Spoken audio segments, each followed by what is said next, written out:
మన ప్రియ ప్రభువును ప్రియ రక్షకుడైనటువంటి యేసుక్రీస్తు వారి యొక్క ప్రశస్తమైనటువంటి పరిశుద్ధ నామములో ప్రతిరోజు సాయంత్రకాల సమయం మందు దేవుని యొక్క సన్నిధిలో గ్రంథ ధ్యానాలను మనం ధ్యానం చేయటానికి ఆయన మనకై అనుగ్రహించినటువంటి ఆయన యొక్క గ్రంథాలను పరిశీలించి మన జీవితంలో అన్వయించుకోవటానికి ప్రభు మరొక దినాన్ని అనుగ్రహించారు.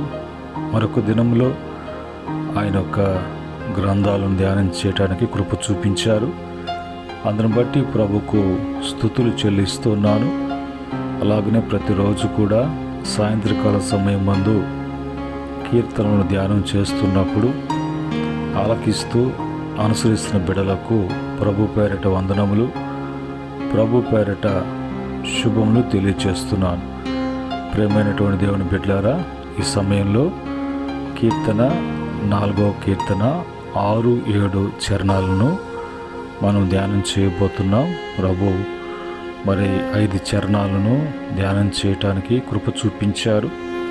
ఈ యొక్క 6-7 కూడా ప్రభు సన్నిధిలో మనము చదివి ప్రార్థనాపూర్వకంగా ధ్యానం చేద్దాం.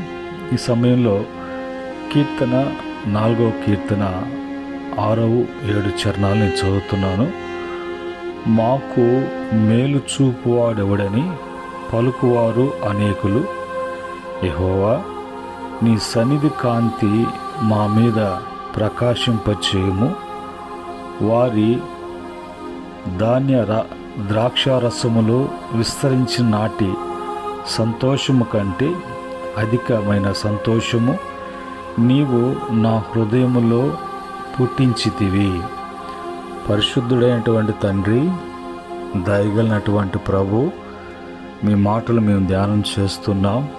మీ యొక్క సహాయాన్ని, ఆత్మ సహాయాన్ని వివరించటానికి నాయన జ్ఞానాన్ని దయచేయండి.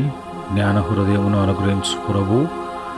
మీరు మహిమ తెచ్చుకోమని ఈ మాటలు ఎంతమంది బిడ్డలైతే వింటున్నారో వారి యొక్క జీవితాలలో మీ యొక్క కార్యమును జరిగించమని యేసుక్రీస్తు నామములో అడిగి వేడుకుంటున్నాము తండ్రి, ఆమేన్.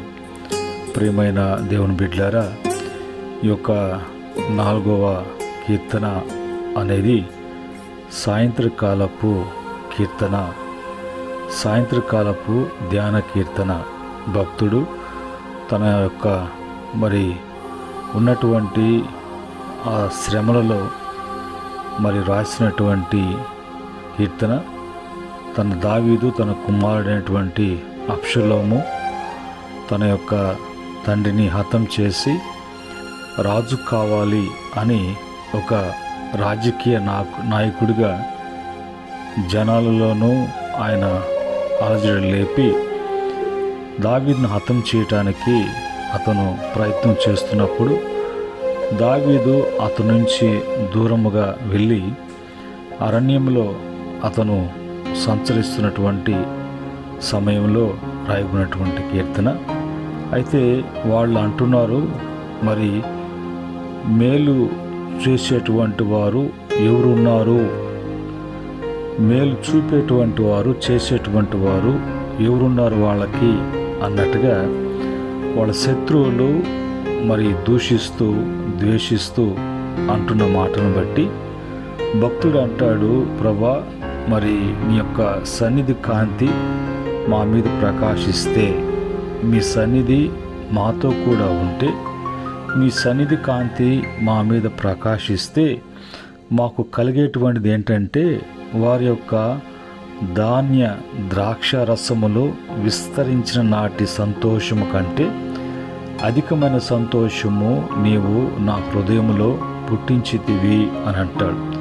వాళ్ళకి ఏ సంతోషము అంటే వాళ్ళకు ఆహార నిమిత్తము వాళ్ళు పండించినటువంటి పంటల్లో ఉన్నటువంటి ఆదాయాన్ని బట్టి వాళ్లకు మరి అధిక సంతోషం వాళ్ళకు కలిగింది. కానీ అయితే వాళ్ళకు కలిగినటువంటి సంతోషము కంటే అధికమైనటువంటి సంతోషము నీవు నా హృదయములో ఉంచితివి, సంతోషము అనేది అది దేవుడు మానవునికి ఇస్తున్నటువంటి ఒక వరముగా, ఆ సంతోషము దేవుడే ఒకరిలో పుట్టించాలి. కానీ అది ఆ సంతోషం కొరకు మానవుడు లోకంలో ఎన్నెన్నో ప్రయత్నాలు, ఎన్నెన్నో ప్రయాణాలు, ఎన్నెన్నో కార్యక్రమాలలో మరి జరిపిస్తూ ఉన్నాడు, ఆ వాటిల్లో పాల్గొంటూ ఉన్నాడు. కానీ నిజమైన సంతోషము అనేది లభించటం లేదు. అందును బట్టి మరి క్షణకమైనటువంటి సంతోషాలు, ఆనందాలను పోయి వాటి వలన మరి ఇంకా సమస్యలు ఎక్కువ తెచ్చుకొని వారి జీవితంలో పర్థమైనటువంటి జీవితాలు జీవిస్తూ ఉన్నారు. అయితే సంతోషాన్ని ఇచ్చేటువంటి దేవుడు, సంతోషాన్ని ఒకరి హృదయంలో పుట్టించే దేవుడు, అది ఏ విధంగా ఆ సంతోషము దేవుని వలన మనకు కలుగుతుంది అని చూసినప్పుడు మొదటి దినవృత్తాంత గ్రంథాలు 16వ అధ్యాయము 27వ వచనములో ఘనత ప్రభావములు ఆయన సన్నిధిని ఉన్నవి, బలమును సంతోషమును ఆయన యొద్ద ఉన్నవి. ఇవి దేవుని యొద్ద ఉన్నాయి. ఆ యొక్క దేవుడు ఎక్కడ ఉంటాడు అంటే ఆయన ఆరాధించబడుతున్నటువంటి మందిరము, స్థలము, సన్నిధిలో ఉంటాడు. ఇప్పుడు బలము ఆయన దగ్గర ఉంది, సంతోషము ఆయన దగ్గర ఉంది, ఘనత ఆయన దగ్గర ఉంది, ప్రభావము ఆయన దగ్గర ఉన్నది. ఆయన ఎక్కడున్నాడు? తన సన్నిధిలో ఉన్నాడు. అయితే ఇప్పుడు అవి మనకి లభించాలి అంటే మనము అనుగ్రహించేటువంటి దేవుడు ఎక్కడ ఉన్నాడో అతని దగ్గరికి మనం వెళ్ళాలి. అప్పుడు అది మరి ఆయన ఇవ్వటానికి, అనుగ్రహించడానికి ప్రభు ఇష్టపడతారు. అయితే లోకంలో మనము కొంతమంది సంతోషించటాలు, ఆనందించటాలు మనం చూస్తూ ఉంటాం. అలాంటి వారు ఎవరు అంటే యోబు గ్రంథము 20వ అధ్యాయం 4వ వచనములో దుష్టులకు విజయము కొంతకాలం ఉండును, భక్తిహీనులకు సంతోషము ఒక నిమిషం మాత్రం ఉండును అని రాయబడింది. కనుక ఇప్పుడు లోకంలో ఉన్నటువంటి వారి సంతోషము భక్తిహీనతతో కూడినటువంటిది. లోకములో విజయాలు సాధిస్తున్నటువంటి వాళ్ళ యొక్క మరి ప్రచారాలు చూస్తూ ఉంటాం.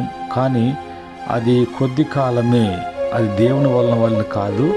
వాళ్ళు ఏమేం చేశారో, ఏ పనులు చేశారో, దుష్టుని పనులు చేశారో, భక్తిహీనతో చేశారో తెలియదు. కానీ మొత్తానికి అది మరి నిలవదు అనేది ఖచ్చితంగా వాక్యము ద్వారా మనకు తెలియచేయబడుతూ ఉన్నది.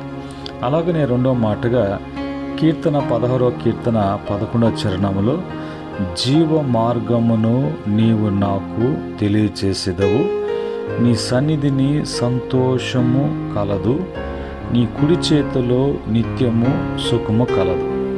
కనుక ఇప్పుడు రెండో మాట కూడా చూసినప్పుడు మరి ఆ యొక్క సంతోషము అనేది, ఆ పరిపూర్ణమైనటువంటి సంతోషం అనేది దేవుని యొక్క సన్నిధి. దేవుని సన్నిధికి వెళ్ళినటువంటి వాడు ఆ సంతోషాన్ని చివరి వరకు కొనసాగించడానికి ఆయన యొక్క మార్గం ఏంటో, ఆ మార్గము జీవ మార్గముగా తెలియచేస్తున్నట్లుగా మనము చూస్తూ ఉన్నాం. అలాగనే ప్రభు కుడి చేతిలో మరి నిత్యము ఆ సుఖము కలదు. ఆ కుడి చేతితో మనల్ని పట్టుకొని నడిపించే దేవుడు మనల్ని సుఖపరచడానికి, సంతోషపరచడానికి. మూడవదిగా మరి సామెతల గ్రంథము 30వ కీర్తన గ్రంథము 30వ కీర్తన 5వ చరణములో ఆయన కోపము నిమిషం మాత్రం ఉండును, ఆయన దయ ఆయుష్కాలమంతయు నిలుచును. సాయంకాలమున ఏడుపు వచ్చి రాత్రి ఉండినను ఉదయమున సంతోషము కలదు. కనుక దేవుడు కోపపడేటువంటి దేవుడు కాదు. ఒకవేళ అపరాధములు బట్టి, పాపములు బట్టి దేవునికి అవిధేయులు ఉన్నటువంటి వారి మీద ఆయన ఒకవేళ కోపడితే అది క్షణకమైనటువంటిది.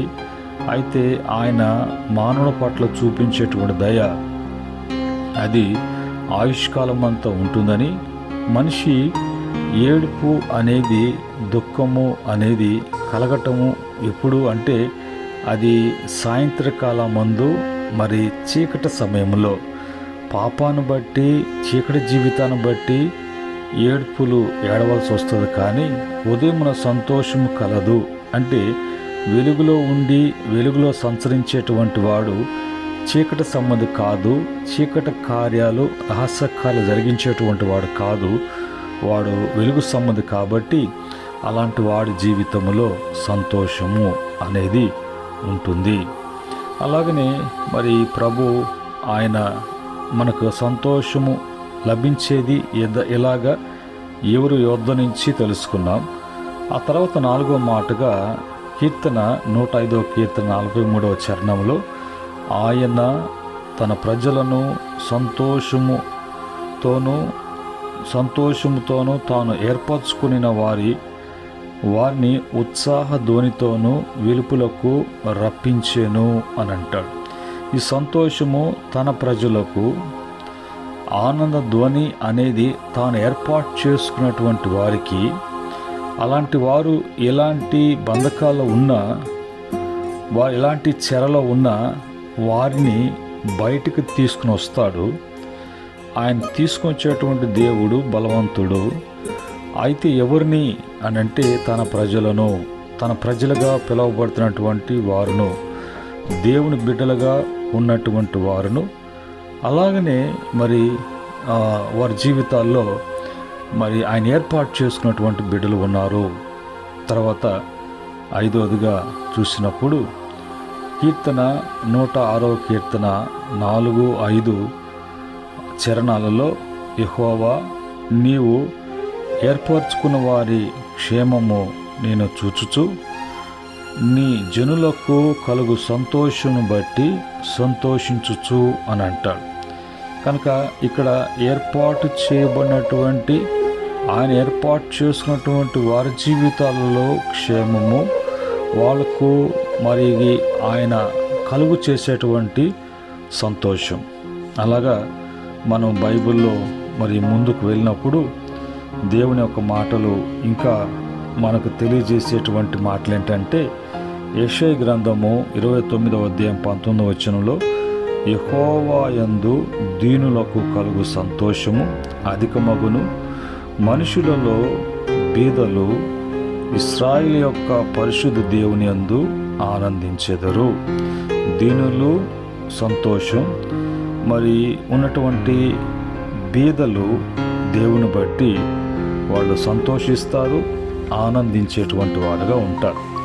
ఆ క్రమంలో యేసు ప్రభు వారు ఆయన చెప్పేటువంటి మాట యోహాను సువార్త 16వ అధ్యాయం 24వ వచనంలో, ఇది వరకు మీరేమీ నా పేరట అడుగులేదు, మీ సంతోషం పరిపూర్ణమగునట్లు అడుగులి మీకు దొరుకును అంటాడు. అంటే అడుగుట అనేటువంటి అనుభవాన్ని, దేవుని యొక్క సన్నిధిలో ప్రార్థన చేయుట, దేవునికి విన్నపించుకోవట, అది ప్రభు అంటున్నాడు. అడగలేదు, అడగండి, మీ సంతోషం ఆగునట్లుగా నీ ఆ సంతోషాన్ని దయచేస్తాను అని అంటాడు. అలాగనే గలతీ పత్రిక 5:2 ప్రకారంగా ఆత్మఫలం ఏమనగా అని చెప్తూ ప్రేమ, ఆ తర్వాత సంతోషం. ఈరోజు సంతోషం అనేది దేవుని వలన అనుగ్రహించబడుతుంది. దేవుడే అనుగ్రహిస్తారు, దేవుడే ఒకని హృదయంలో పుట్టిస్తాడు. అది ఎవరికి? తన ప్రజలకు, తను ఏర్పాటు చేసుకున్నటువంటి వారికి, తన యొక్క ఎదుట దీనులుగా ఉన్నటువంటి వారికి. అలాగనే మరి దేవుని యొక్క మరి బిడలుగా మనము ఆయన సన్నిధిలో ఎప్పుడు కూడా విజ్ఞాపన చేసేటువంటి బిడలకు, వాళ్ళకు ఆయన ఒక వరముగా సంతోషాన్ని వారికి అనుగ్రహిస్తున్నాడు. ఇది ఈ విధంగా దైవికంగా ప్రభు వలన కలిగే ఈ సంతోషాన్ని ఎవరు కూడా తీసేవేయలేరు. వాళ్ళు తీయాలన్నా, ఆ సంతోషం చెడగొట్టాలన్నా అది దేవుడు ఇచ్చినటువంటిది, దేవుడు పెట్టినటువంటిది, అది దేవుని అనుగ్రహమే, దేవుని వరమే. కాబట్టి ఎవరు కూడా ఆ సంతోషాన్ని చెడగొట్టడానికి వాళ్ళకి హక్కు, అధికారం లేదు. అట్టి సంతోషం ప్రభు తన బిడ్డలకు ఇవ్వటానికి ఇష్టపడుతున్నారు. ఆ విధంగా ఇశ్రాయేలు ప్రజల జీవితంలో, దావీదు యొక్క జీవితంలో, ఎస్తేరు కాలంలో, యూదుల యొక్క వారి యొక్క జీవితాలలో, యోబు యొక్క లో ప్రభు అలాగా తన భక్తుల యొక్క జీవితాలలో ఆయన సంతోషాన్ని ఆయన మరి ఉంచినట్లుగా ఆ సంతోషం వాళ్ళు కలిగి ప్రభులో ఆనందించినట్లుగా మనం చూస్తున్నాం. అటు సంతోషము దేవుని యొక్క మరి అనుగ్రహము వలన ప్రతి బిడ్డ కూడా కలిగి ఆ విధంగా సంతోషించునుగాక. అలాంటి ఉత్సాహ ధ్వనులతో ప్రభు సన్నిధిలో ప్రభుని మహిమపరచునుగాక. ప్రార్థన. ప్రేమగల తండ్రి, పరిశుద్ధుడా, తిరిగి మీ మాటల్లో ఉన్నటువంటి సత్యాన్ని గ్రహించడానికి నాయన సంతోషము ఎక్కడ ఉన్నదని అని చూస్తే అది యేసయ్య వద్దనే ఉన్నదని, ఈరోజు ఆ సంతోషం కొరకు, ఆనందం కొరకు మీరు మా కొరకు ఈ లోకానికి వచ్చి మాకందరూ కూడా ఆ అనుగ్రహాన్ని అనుగ్రహించారు ప్రభా. ప్రతి బిడ్డ కూడా మాటలను బట్టి నిజమైన సంతోషము, శాశ్వతమైన సంతోషము నీలోనే అని బిడ్డలు ఎరిగి మరి లోకాన్ని విడిచిపెట్టి లోకమైనటువంటి ఆయన క్షణకమైనటువంటి ఆనందాల సంతోషాల కొరకు పరుగు తీసి వారి జీవితాలు పాడు చేసుకోకుండా వారందరూ కూడా రక్షించమని, నాయన నీలో ప్రభు బిడ్డలను జీవింపచేయమని, నీ జీవ మార్గములో బిడ్డలకు సమస్తం అనుగ్రహించమని యేసుక్రీస్తు నామములో అడిగి వేడుకుంటున్నాము తండ్రి. ఆమేన్. పరమ తండ్రి దేవుని ప్రేమ, రక్షకుని యేసు కృప, పరిశుద్ధాత్మ యొక్క సహవాసం ఈ మాటలు వింటున్న వారుకును సకల పరిశుద్ధులకును ఆయన దాసులకును సదా తోడే నడిపించునుగాక. ఆమేన్.